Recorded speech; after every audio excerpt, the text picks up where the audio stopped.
au monde de la petite phrase, de la réduction à la petite phrase, et où là, justement, on ne peut pas comprendre ce que vous venez d'expliquer. Bon, j'ai l'impression qu'Éric Zemmour a opéré une rupture en deux temps.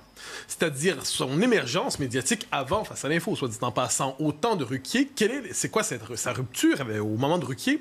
C'est qu'il incarne un désaccord profond avec le consensus médiatique, avec l'idéologie médiatique obligatoire. Il y a un effet de fascination, c'est la première fois qu'on entend ça. On veut le traiter d'abord comme une bête de foire. Et on constate soudainement que ça correspond à un courant réel, un désaccord profond, une dissidence réelle dans des catégories nombreuses de la population en France.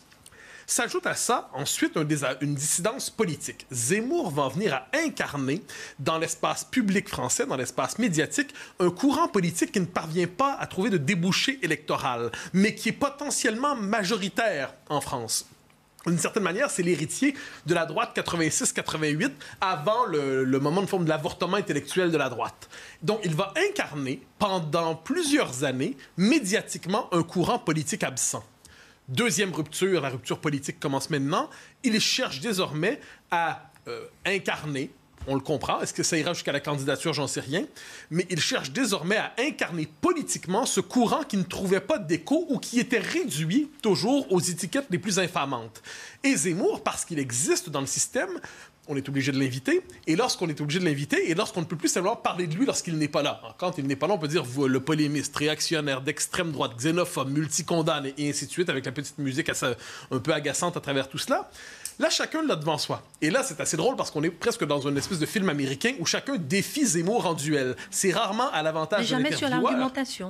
Jamais. Non, mais l'idée, c'est que chacun rêve de le coincer. Et donc, c'est assez drôle parce que c'est un peu comme des vieux films de Bud Spencer, mais finalement, c'est Bud Spencer qui gagne. Et même s'il n'a pas le même physique.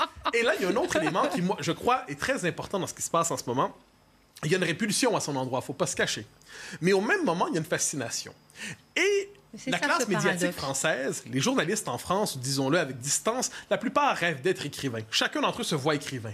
Or, Éric Zemmour est une figure romanesque. C'est une figure qui vient transgresser les codes attendus, les codes ordinaires de la vie politique. Eh bien, que se passe-t-il? Il s'empare du sujet et au même moment où ils disent qu'on ne doit pas en parler parce qu'il est terrifiant, il est transgressif, il est très, très méchant, M. Zemmour, il est méchant, M. Zemmour, comme dans le dîner de con, eh bien là, on lui fait le répondeur méchant.